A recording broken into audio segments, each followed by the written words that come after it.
let's see, where are we? Number 2 went down. Number 4 went down. How about number 5? Well, Oklahoma can't lose to Baylor.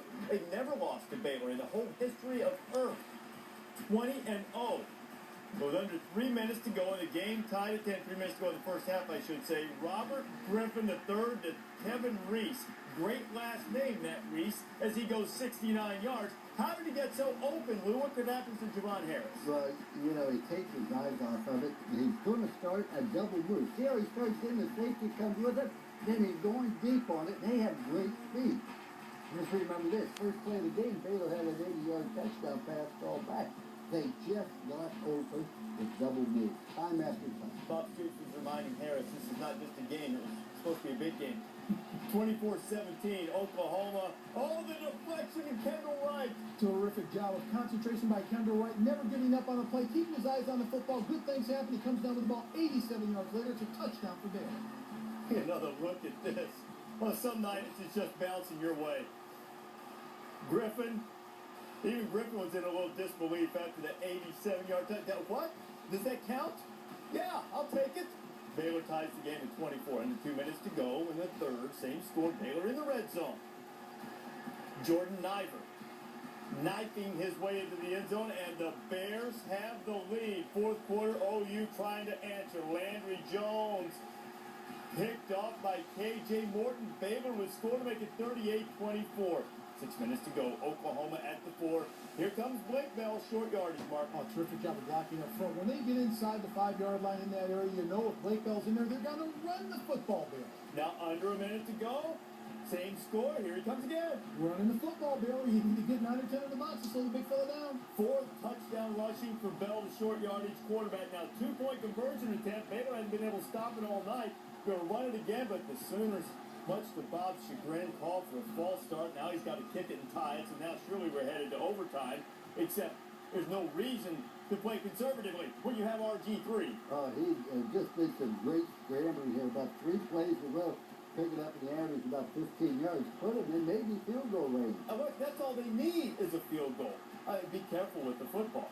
You can't just throw it into the end zone unless Harris Williams is there for the touchdown. Baylor, Waco on fire. The biggest thing that had ever happened in Waco until tonight is they invented Dr. Pepper there way back in the day. Now everybody have a refreshing beverage. Baylor beats Oklahoma for the first time ever, and Bob Stoops' dreams are shattered. What was going on? They were beating us. So in the end, when they spread you out the way they do, and have the ability to run the football, they stretch it. And a lot of guys have to make some one-on-one battles, and they out-executed us, and more than we were out-execute them. Well, they were playing pretty soft, so most of your reads go out the window. You're just trying to find a seam and maybe find somebody open. And then when I looked down the field, I saw him one-on-one. All this has happened in milliseconds, so I saw him one-on-one. I was like, well, I'll give him a shot, and I threw it up, and he made a great catch. That's the kind of guy that can make plays for you. He's not afraid to take the risk. Griffin threw for 479, 4 touchdowns. Doesn't run as much as he possibly could, but when he does, he's so fast, a track guy. It was a remarkable performance. And it was on a big stage, and he had to make a big game, and he had a big game on a big stage. And what Robert Griffin III was able to do in this game is make plays, particularly when they counted. If he wasn't sitting in the pocket getting great protection, he was reading the defense. Here comes the blitz. He's got to read the blitz. He's got to get rid of the football. Stands in the pocket, looks down the field, stands tall, throws for the completion, and a terrific job of picking up extra yardage on the play. And not only that, when you look at this offense for Baylor, the entire offense got involved. The wide receivers got yards after catch. Here, watch Robert Griffin. It's not going to be there. He's going to step up in the pocket. Okay, make something happen. Go laterally. Look down the field of play. With a defender in his face, cool as a cucumber, throws the ball in the end zone for another score. Which was most impressive to me about Robert Griffin III in a 2-minute situation. With less than a minute, they had the ball, taking it down the field of play. 2 runs, 30 yards, 2 passes, 46 yards, and the winning touchdown. In that situation, under the most pressure that you can have as a quarterback, gets the job done.